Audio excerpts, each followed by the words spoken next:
নামের সাথে আসলে দোকানদারদের অবশ্য চেহারা খুব মিলে আছে। দোকান নাম হচ্ছে পেহলওয়ান, আর তাদেরকে দেখতে পালোয়ানের মতোই, তো ওই জন্যই কথা বলে খুবই ভালো লাগলো। আপনি একটু বলেন যে অন্য ধর্মাবলম্বীরা বাংলাদেশে কেমন আছে এখানে বর্তমানে? বাংলাদেশের মধ্যে অন্যান্য ধর্মাবলম্বী যথেষ্ট ভালো আছে এবং বিশেষ করে মুসলমানরা তাদের যথেষ্ট কাজ করছে। আমরা এখন একদম তাদের খিত্তার ভিতর দিয়ে চলে যাচ্ছি। এটাকে খিত্তাইতে বলে না? আর এখানে সামনে যাচ্ছি আমাদের এলাকারই কিছু মানুষের সাথে দেখা করতে।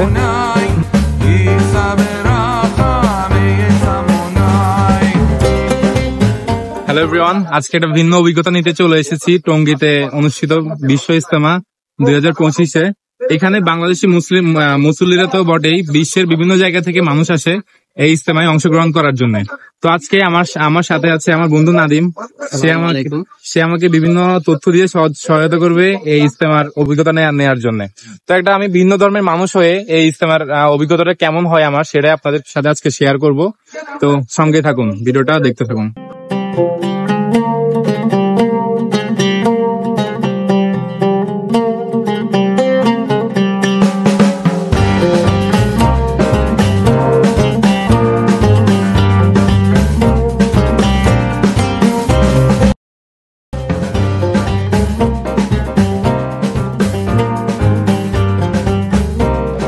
ইজতেমার মূল উদ্দেশ্য সম্পর্কে যা জানতে পারলাম সেটা হচ্ছে দেশের বিভিন্ন এলাকা থেকে বা জেলা থেকে এখানে মানুষ আসে 40-50 জন। তারা 3 দিন এখানে থাকে এবং এরই মাধ্যমে ধর্মের প্রতি মানুষের ভালোবাসা, আন্তরিকতা দুইটাই বাড়তে থাকে এবং একে অপরের সাথে ভ্রাতৃত্বের বন্ধনে তারা আবদ্ধ হতে থাকে। আর এটা এত বড়, এখনই জায়গা দেওয়া যাইতেছে না। এখানে 22টা জেলা আছে। এখন সবসময় একটা পর্ব করতো, কিন্তু এবার 2টা পর্ব করছে। প্রথমে মনে হয় প্রায় 40টা জেলার মতো প্রথমে আয়োজন করছিল। এটা বিশাল, এখানে হেঁটে শেষ করা যাবে না। প্রথমে 40টা জেলার একটা পর্ব শেষ হয়েছে, এখন 22টা জেলার। 22টা জেলার এখানে এত পরিমাণে মানুষ। তো এখানে একটা মজার বিষয় লক্ষ্য করলাম, সেটা হচ্ছে এখানে যারা এসেছে বিভিন্ন গ্রুপের 3-4 জন মিলে একটা প্লেটে ভাত খাইতেছে। তো এটা সম্পর্কে যা জানলাম, তারা বিশ্বাস করে যে একসাথে খেলে সেটা হচ্ছে তাদের ভাতৃত্বের বন্ধন দীর্ঘ হয় এবং হচ্ছে আন্তরিকতা বাড়ে একজন আরেকজনের প্রতি। বিদেশি কামরা নামে একটা জায়গা আছে যেখানে শুধু বিদেশিদের জন্য আলাদাভাবে থাকার ব্যবস্থা আছে। তো ওইখানে নিরাপত্তা পারপোজে হয়তো বা আলাদা করে রাখা হয়েছে। আর এখানে সব এগুলো হচ্ছে বাংলাদেশি মানুষ।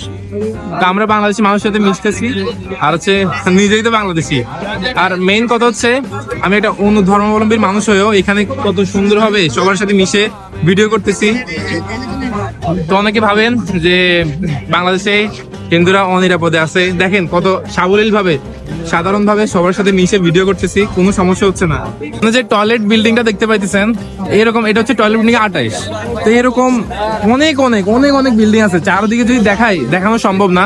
অনেক বিল্ডিং আছে, যেটা কারণ এখানে মানুষ তো লাখ লাখ মানুষ এখানে একসাথে অংশগ্রহণ করে, যে জন্য এখানে টয়লেটেরও অনেক প্রয়োজন। তো এরকম অনেক বিল্ডিং হলো প্রতি বছরই ব্যবহৃত হয়।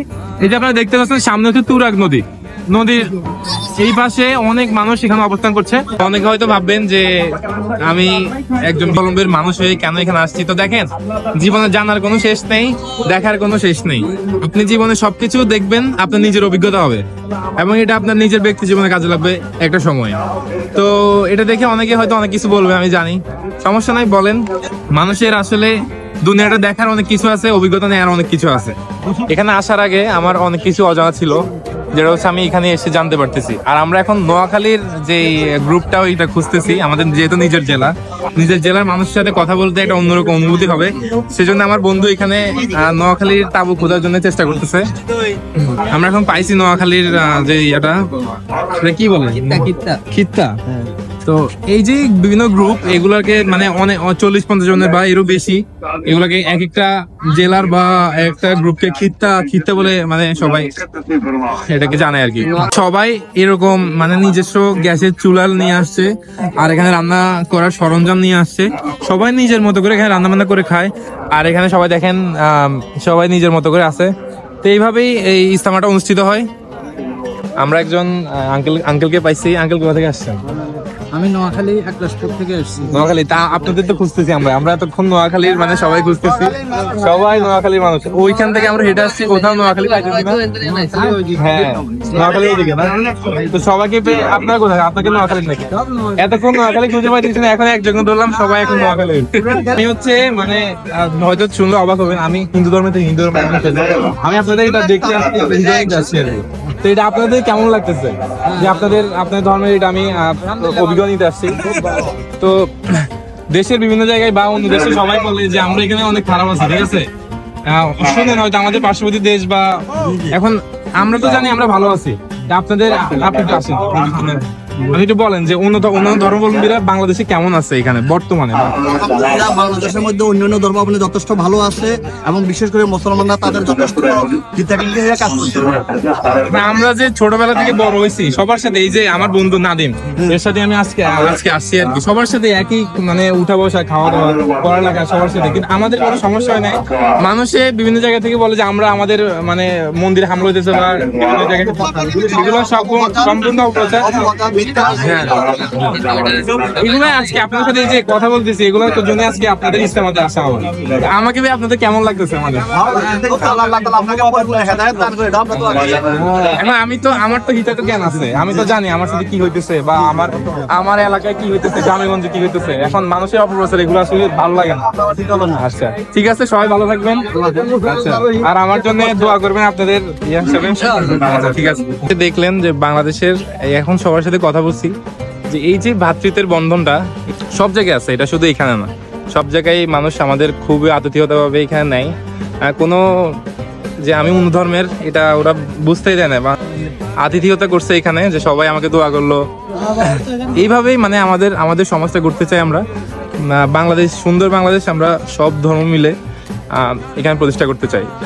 আমরা এখন একদম তাদের খিতার ভিতর দিয়ে চলে যাচ্ছি, এটাকে খিতাইতে বলে না। আর এখানে সামনে যাচ্ছি আমাদের এলাকারই কিছু মানুষের সাথে দেখা করতে। এখানে একটা ভালো লাগার বিষয় হচ্ছে মানে এখানে সবাই এখন দুপুর যে যার মতো গ্রুপ হিসাবে মানে খাওয়া দাওয়া করতেছে, কিন্তু মানে ভালো লাগার বিষয় হচ্ছে সবাই আমাদের ডাকতেছে যে আমরা খাওয়া দাওয়া করছি কিনা। এটা হচ্ছে একটা সৌন্দর্য, ধর্মের সৌন্দর্য বলবো আমি। আর আমি এখন আছি একটা মিষ্টির দোকানের সামনে, যেটার নাম পেহলওয়ান মিষ্টি রেওরি। পাকিস্তানে মনে হয় মিষ্টির নাম হচ্ছে রেওরি। আর এটা প্রথম কয়েকদিন মনে ফ্রিতে খাওয়াইছিল, কিন্তু এখন আমরা চেষ্টা করছি, আমাদের ফ্রিতে দেয় নাই। আর এখানে মিষ্টিটা অনেক বেশি। যাই হোক, তারা শুধু পাকিস্তান থেকে আসছে, এই জন্য ব্যাপারটা ভালো লাগছে যে এই মুসলিম ধর্মাবলম্বীদের বিশ্ব ইজতেমাতে পাকিস্তান থেকে শুধু এখানে মিষ্টির দোকান আসছে, তো ব্যাপারটা খুবই ভালো লাগছে। নামের সাথে আসলে দোকানদারদের অবশ্য চেহারা খুবই মিলে আছে। দোকান নাম হচ্ছে পেহলওয়ান, আর তাদেরকে দেখতে পালোয়ানের মতোই, ওই জন্যই কথা বলে খুবই ভালো লাগলো।